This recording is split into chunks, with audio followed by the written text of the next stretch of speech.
Oke, shalom Bapak Ibu Saudaraku, berjumpa kembali dengan pelayanan LOB Ministry. Saya percaya kita semua diberkati Tuhan. Dan saat ini mari kita siapkan hati kita akan memuji menyembah Tuhan. Tetapi sebelumnya kita tundukkan kepala, kita berdoa. Bapa, terima kasih buat segala kebaikan-Mu dalam hidup kami Tuhan. Terima kasih buat pemeliharaan Tuhan sehingga kami ada sampai hari ini. Dan saatnya Tuhan kami akan mempersiapkan hati kami, hidup kami untuk memuji menyembah-Mu. Sebab kami tahu hanya Engkau Tuhan yang layak untuk disenangkan. Terima kasih, biarlah Engkau terus menjadi Bapa bagi kami yang senantiasa memelihara hidup kami. Terima kasih Tuhan, dalam nama Yesus kami mulaikan ibadah kami hari ini. Haleluya. Amin. Kita sama-sama naikkan pujian ini. Engkau Bapa yang mengasihiku, amin. Tak kau pandang bentuk dan rupaku, Engkau mengasihiku dengan sepenuh hati. Tak pernah sama seperti dunia ini. Engkau Bapa yang mengajariku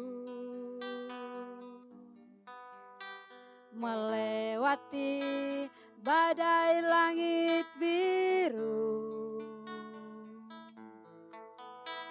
Kau yang buatku terbang bagaikan Raja Wali, mengatasi segala pencobaan. Kau Bapa-Ku yang baik, mengerti bahasa tetesan air mata. Tak kau biarkan ku berjalan sendirian, sebab kau Bapa-Ku yang baik. Kau Bapa-Ku yang baik, mengerti bahasa tetesan air mata. Tak kau biarkan ku berjalan sendirian, sebab kau Bapa-Ku yang baik. Engkau sungguh baik. Terima kasih Tuhan, kalau Engkau senantiasa menjadi Bapa bagi kami. Haleluya. Engkau Bapa yang mengasihiku, tak kau pandang bentuk dan rupaku. Engkau mengasihiku dengan sepenuh hati. Tak pernah sama seperti dunia ini. Engkau Bapa yang mengajariku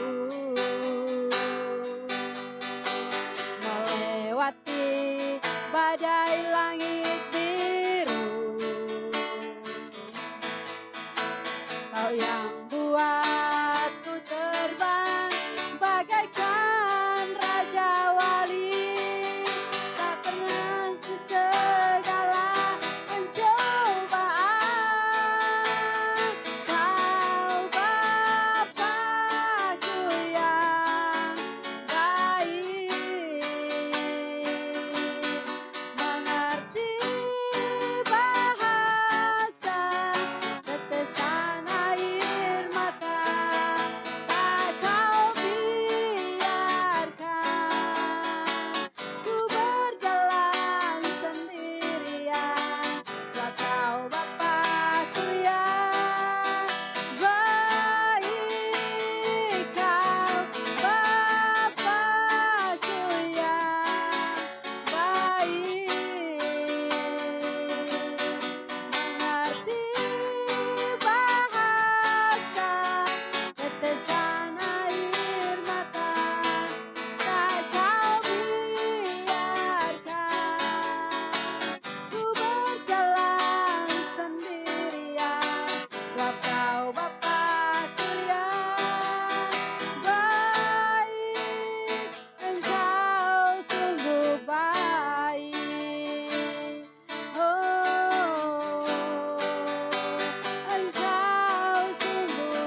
yang merasakan kebaikan Tuhan. Mari kita sembah Dia, kita agungkan Dia. Haleluya. Terima kasih Tuhan. Terima kasih Bapa buat kebaikan-Mu, buat pemeliharaanmu, buat kasih setiamu dalam hidup ini Tuhan. Haleluya, haleluya.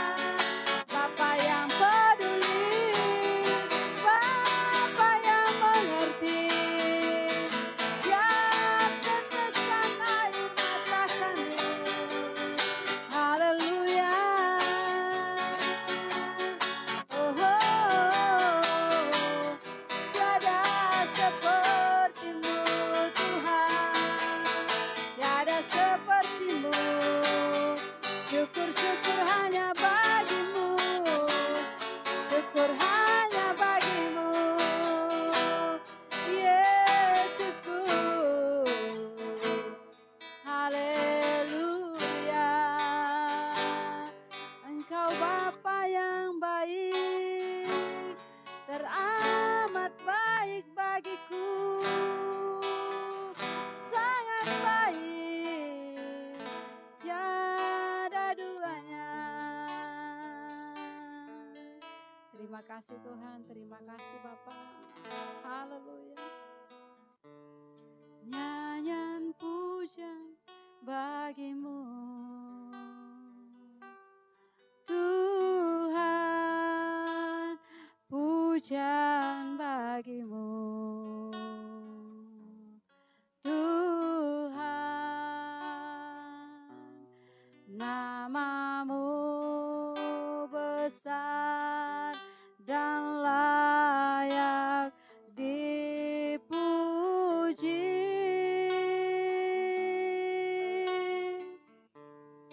Ku muliakan nama-Mu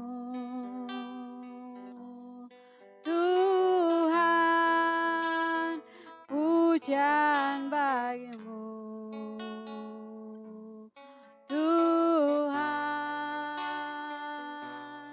Nama-Mu besar dan layak dipuji.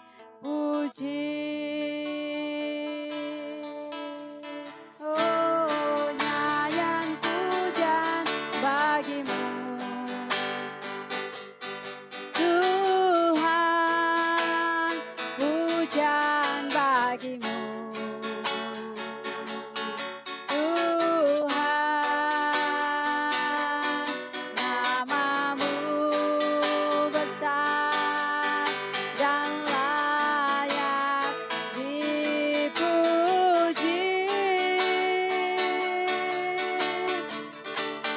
Ku muliakan nama-Mu Tuhan, mulia nama-Mu Tuhan. Nama-Mu besar dan layak dipuji. Mari sama-sama kita mengangkat tangan kita, nyanyian pujian bagi-Mu Tuhan, pujian bagi-Mu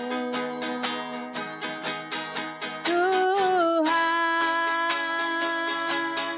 Nama-Mu besar dan layak dipuji. Oh, ku muliakan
Mari kita bersatu dalam doa. Jangan bangga di rumah Tuhan kami katakan kau setia, kau mulia. Karena kasih setiamu kami ada sampai saat hari ini. Tuhan, karena kasih setiamu lebih dari hidup, maka bibir kami memuji menyembahmu selamanya. Tuhan, Engkau yang tahu kedalaman hati kami. Kami ditebus, kami diampuni, kami dibela, kami ditolong. Kami dibawa pada pengalaman-pengalaman yang dahsyat dan ajaib dengan Tuhan. Urapi hamba-Mu dan sidang jemaat-Mu untuk kami diajar dalam kebenaran firman-Mu. Kalau langit dan bumi akan lenyap, tetapi perkataan firman-Mu akan tetap tinggal untuk selama-lamanya.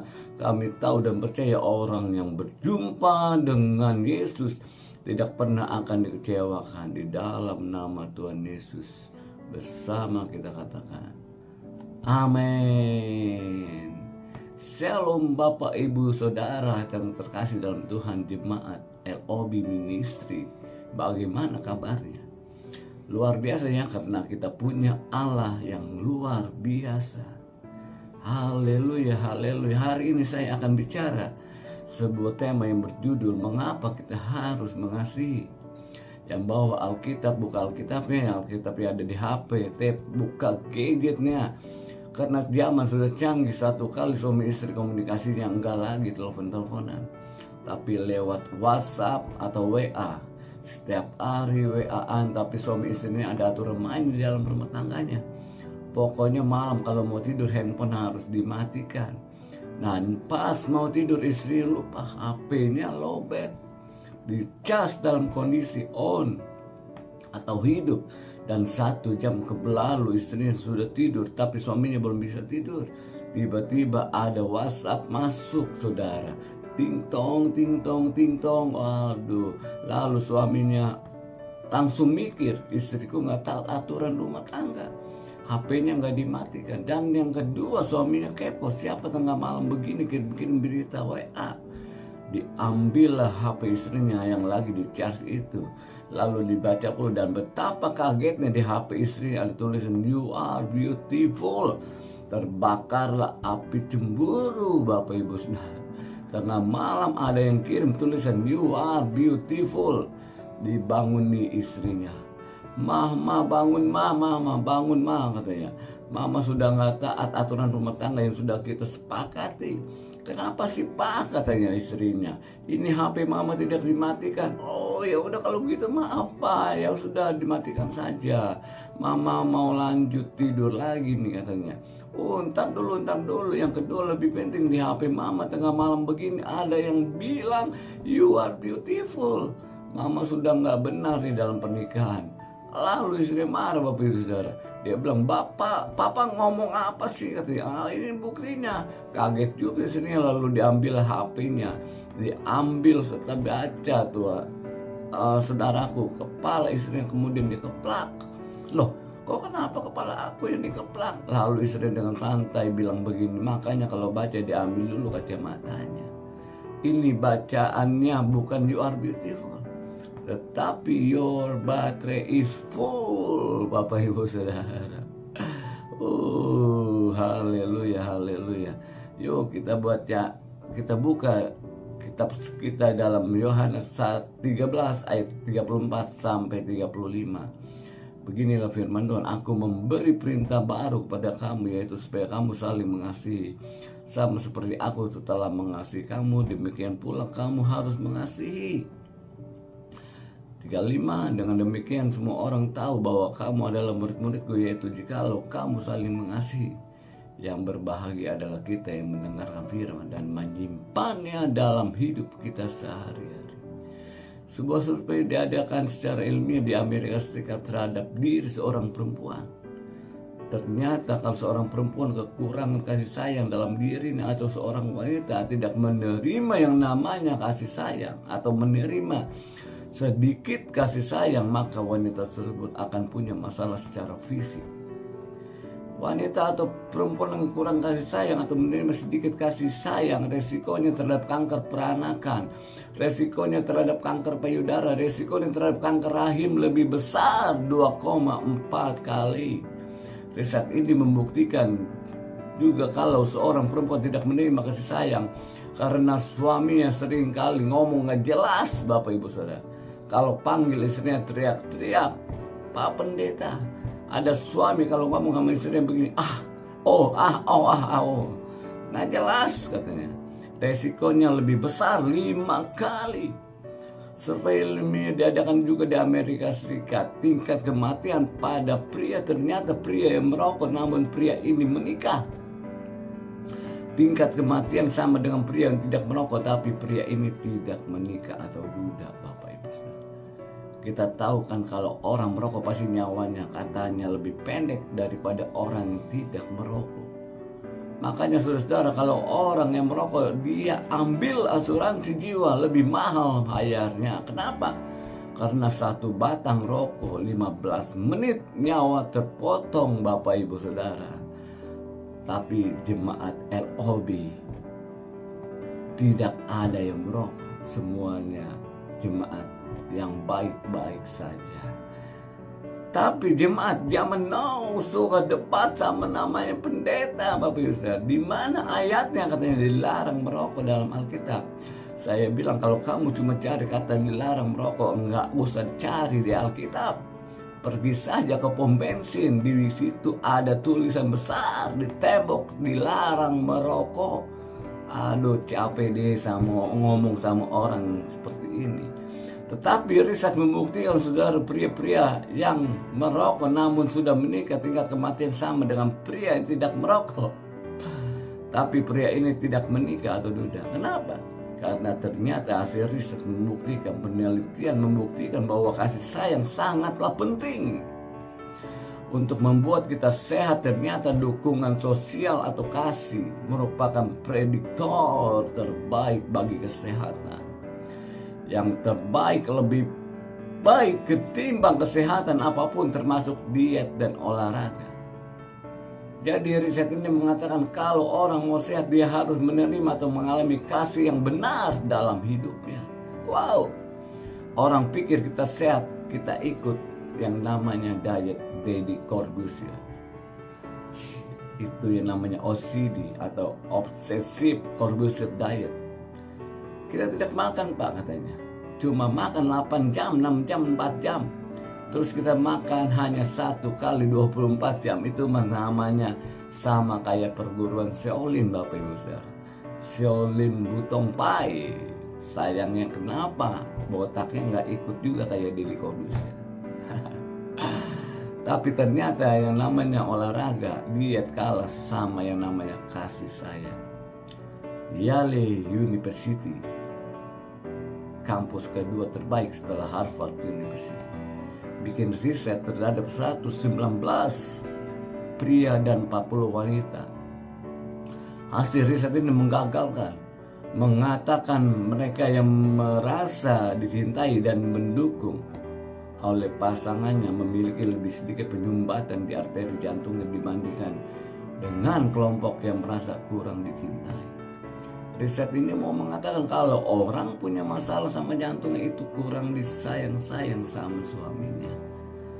Seorang dokter di Amerika Serikat ini adalah dokter yang heboh karena dokter ini spesialis membantu orang untuk bunuh diri.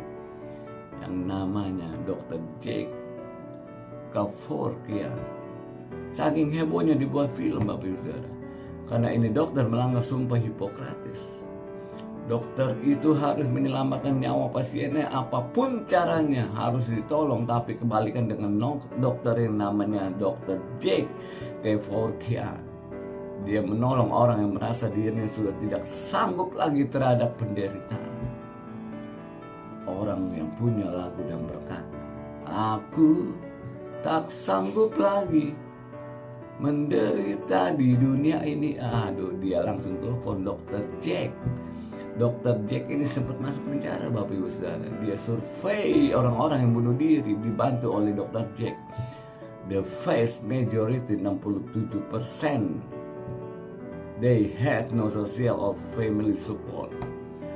Jadi orang-orang tuh nggak sanggup mengalami apa yang namanya penderitaan, bukan karena penyakitnya semata-mata, tapi nggak ada orang yang kasih dukungan sama dia. Nggak ada orang yang ngomong sama dia, "Gue doain lu biar lu suka sembuh." Nggak ada orang yang berkata, gua bawa ya masa lalu ke dalam doa. Karena setiap hari gua berdoa.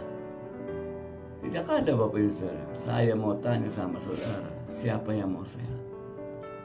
Nggak cukup yang namanya diet daily correction, tapi harus punya yang namanya kasih sayang. Karena kalau kita bicara tentang kasih, ini perintah Tuhan Yesus. Jelas Tuhan Yesus katakan dalam Yohanes 13 ayat 34, Aku memberi perintah baru kepada kamu, yaitu supaya kamu saling mengasihi. Sama seperti aku telah mengasihi kamu, demikian pula kamu harus saling mengasihi. Ini ayat buat saya sudah familiar, tapi saya coba menggali, ternyata kata baru di situ dipakai sebuah istilah kata Yunani, Bapak Ibu Saudara. Kata baru bahasa Yunani ada dua. Yang pertama adalah neos, dan yang kedua adalah kainos. Neos kita tahu ada yang namanya neoliberalisme. Ini baru dari segi waktu, tetapi baru yang dalam kualitas, baru yang lebih baik, baru yang berbobot, baru yang mantap. Itu namanya kainos. 2 Korintus 5 ayat 17 firman Tuhan berkata, jadi siapa yang ada dalam Kristus, ia adalah ciptaan baru. Yang lama sudah berlalu, sesungguhnya yang baru sudah datang. Itu kainos yang dipakai. Jadi kalau orang dalam Kristus memiliki hidup yang berkualitas, temannya di kantor bilang, gua lihat lu sekarang sudah berubah nih. Dulu kalau ngomong kebun binatang dipindahin di mulut lu, tapi sekarang kok lu lain. Iya, gua sekarang sudah lain karena Tuhan sudah rubah hidup gua.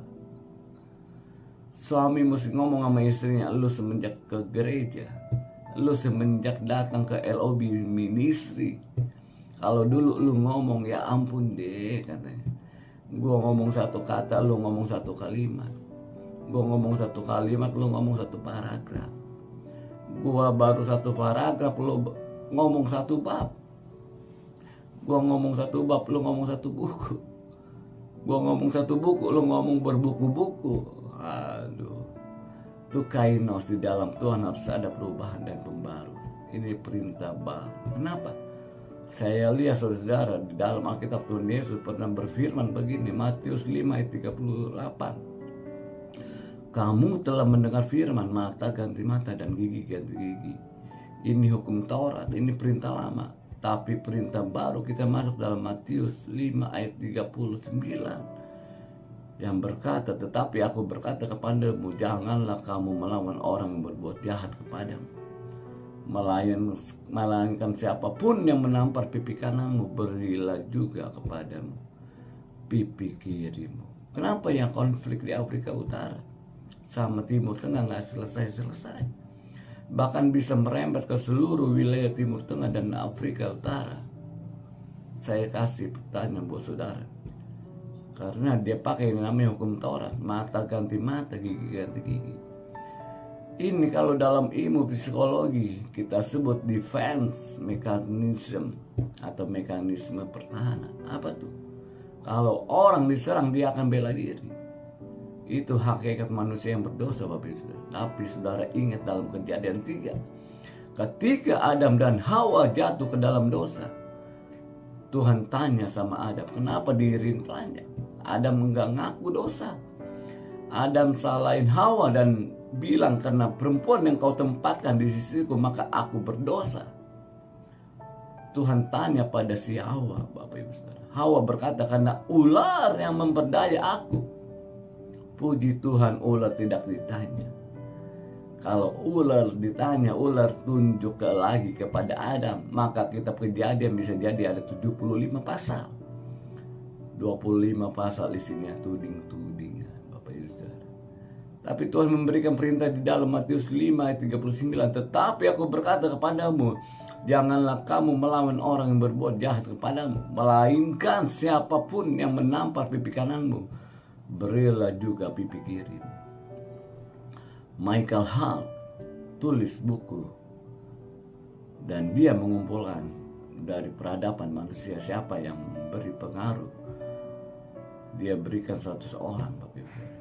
Dan dia beri ranking dari 1 sampai 100. Di dalam buku itu Tuhan Yesus taruh urutan ketiga, yang hanya yang harusnya Tuhan Yesus ditaruh urutan pertama. Saya heran saudara, kenapa? Ini saya kutip alasannya. Jadi gara-gara kita semua Tuhan Yesus mendapat urutan ketiga. Karena ada orang Kristen berantem di kompleks perumahannya. Temannya bilang gini, loh kok lu gebukin orang, katanya. Padahal kan lu orang Kristen, tampar pipi kanan kasih pipi kiri. Lalu dia jawab, persoalannya yang gua nggak ditampar, katanya.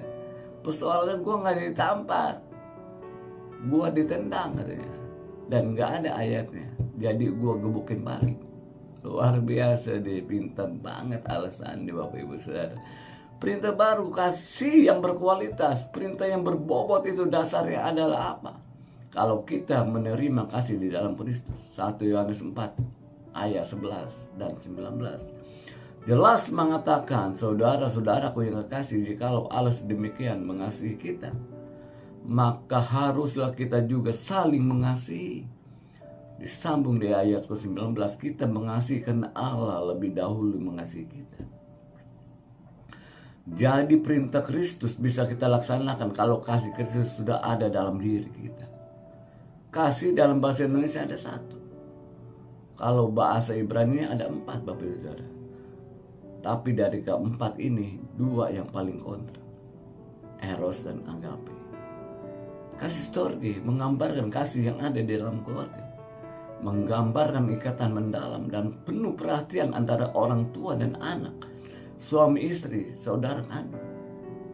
Kasih filia atau fileo, kasih ini menggambarkan kasih persaudaraan, kasih persahabatan yang melebihi ikatan keluarga. Masuk lagi dalam kasih eros, mengacu pada cinta yang romantis atau seksual. Ini adalah hadiah Tuhan yang kepada pasangan yang sudah menikah. Dan yang terakhir adalah kasih agape, kasih tertinggi, abadi, sempurna, penuh pengorbanan dan tanpa syarat. Tuhan Yesus mewujudkan kasih ini dengan mengorbankan dirinya untuk menebus umat manusia. Dalam 1 Korintus 13 ayat 4-8. Eros itu adalah kasih. Saya mengasihi karena I love you because bla bla bla. Saya sayang kamu karena kamu imut-imut makan semut sama semut. Saya sayang kamu karena kamu kalau ngomong pakai bahasa Inggris. Saya sayang kamu karena kamu ganteng kayak Tuan Skoteng yang belum matang. Perintah Kristus bisa kita laksanakan kalau ada yang namanya kasih agape. Agape adalah kita mengasihi walaupun saya sayang sama kamu, walaupun kamu sering main badminton yang jadi kok kepalaku, aku dikasih backhand, forehand dan smash yang menyilang, Bapak Ibu. Makanya kasih di dalam keluarga harus kasih Kristus. Kalau saudara baca dalam Efesus 5 ayat 22-25. Jelas dikatakan yang namanya hubungan suami istri harus ada yang namanya kasih Kristus. Pernikahan itu nggak cukup hanya 2 arah. Tapi harus ada kualitas kasih Kristus. Dalam kasihnya yang mengikat suami istri. Saya punya prinsip, Bapak Ibu Saudara. Pernikahan itu bukan bicara saya cocok sama kamu. Kamu pakai baju hitam, saya pakai baju hitam. Saya pakai jam tangan putih, kamu pakai jam tangan putih. Bukan itu, saudara. Tapi pernikahan itu bicara saya cocok sama kamu. Saya mau nikah, tapi harus dicocok-cocokin sampai cocok. Dengar anak muda yang hadir di sini, jangan sembarangan milih pasangan hidup. Jangan karena kita lihat dia ganti-ganti handphone, BlackBerry, Samsung, Oppo, iPhone. Jangan sempat terpesona. Ternyata dia tukang servis handphone, Bapak Ibu Saudara. Kita satu saja belum lunas ya, masih kredit. Jangan kita pilih-pilih mantu karena ganti-ganti mobil, khususnya untuk calon mertua. Siapa tahu dia kerja di pabrik bengkel cat mobil, Bapak Ibu Saudara. Nggak cukup dengan kasih eros. Istri kita selalu rebonding rambutnya, selalu pedikur, manikur, dan dekukur. Nggak cukup. Makanya anak muda mau cari jodoh buka mata lebar-lebar. Jangan bilang cinta itu buta. Kau kalau sudah menikah sudah tidak ada cinta. Cinta itu 5 tahun pertama saja. Setelah itu cinta akan pudar. Disitulah komitmen akan diuji. Ganti cinta itu naik level menjadi kasih. Cinta itu cenderung menuntut. Kalau yang dituntut sudah tidak ada, maka pudar cinta itu. Kasih itu memberi tanpa berharap, Bapak Ibu Saudara. Makanya Tuhan Yesus mengasihi kita hingga Dia memberikan anaknya yang tunggal untuk menebus dosa umat manusia, menebus saudara dan saya.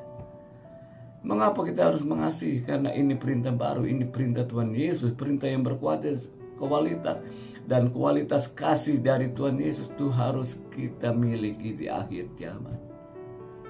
Matius 24 ayat 12, Tuhan Yesus sudah menubuatkan di akhir zaman ini kasih menjadi dingin. Itulah sebabnya Rasul Paulus berdoa untuk jemaat di Tesalonika, berdoa buat gereja Tuhan. Kita pun juga harus berdoa seperti yang di dalam 1 Tesalonika 3 ayat 12 katakan. Dan kiranya Tuhan menjadikan kamu bertambah-tambah dan berkelimpahan dalam kasih seorang terhadap yang lain. Dan terhadap semua orang sama seperti kami juga mengasihi kamu.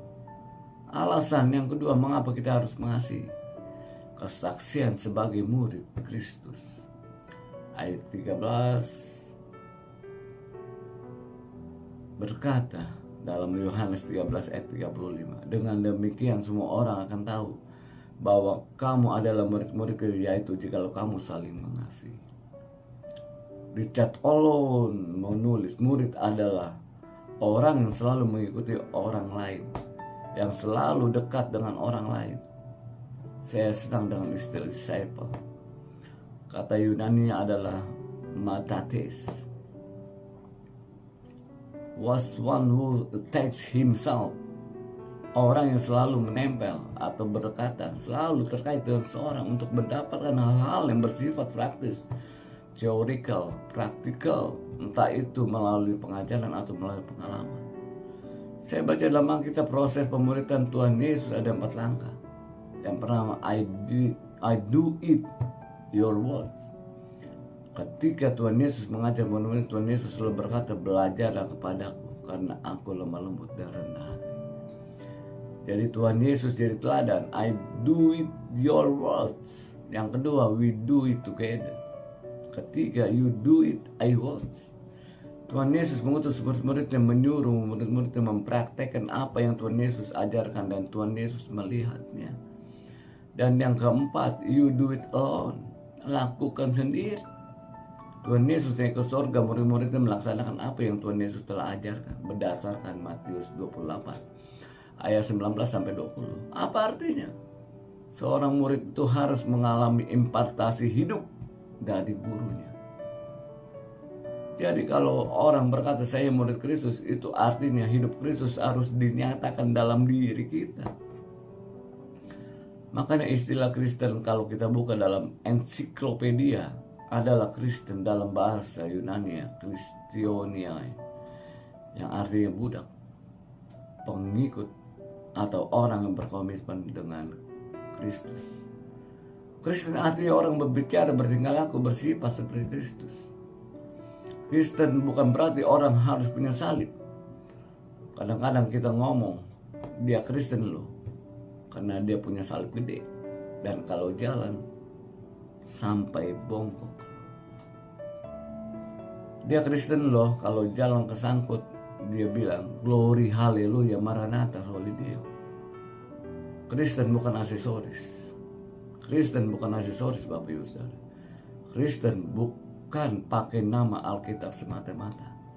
Teman saya dibesarkan dalam keluarga Kristen, kakaknya bernama Paulus, adiknya bernama Samuel, yang kembar bernama Yakobus dan Yohanes. Semua di rumah nama Alkitab, bahkan anjingnya pun dikasih nama.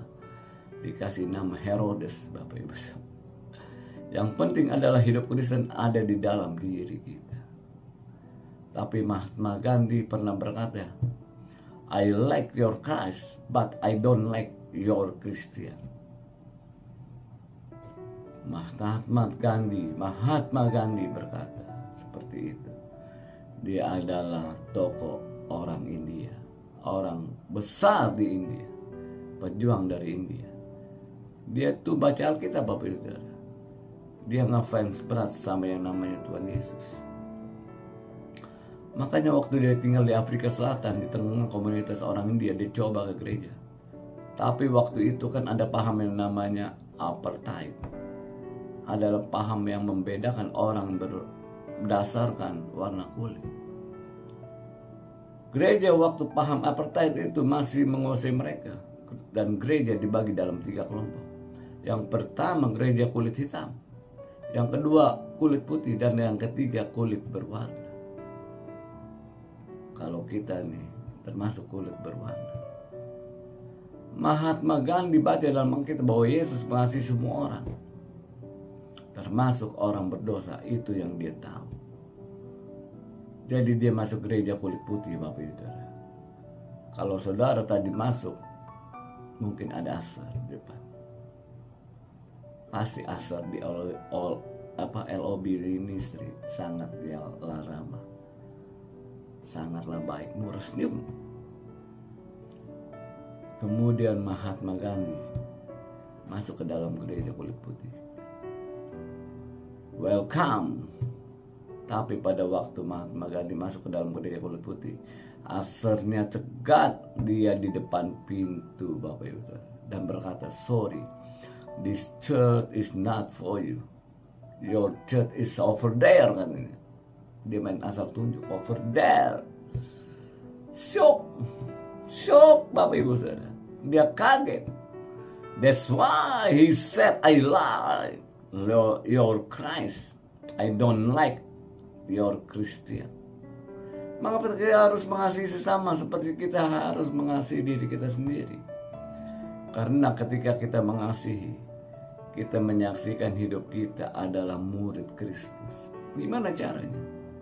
Supaya orang-orang sungguh mengalami kasih Kristus. Dalam Yohanes 13:35, Tuhan Yesus mengatakan begini, dengan demikian semua orang akan tahu bahwa kamu adalah murid-muridku, yaitu jikalau kamu saling mengasihi. Saya lihat, kita tahu itu yang namanya ginosko. Ginosko itu artinya adalah to know by experience. Tahu karena mengalami. Tahu karena mengalami Tuhan yang ada di dalam kita. Sukses buat saudara. Sukses buat saudara. Jemaat LOB Ministry. Tuhan Yesus memberkati. Shalom.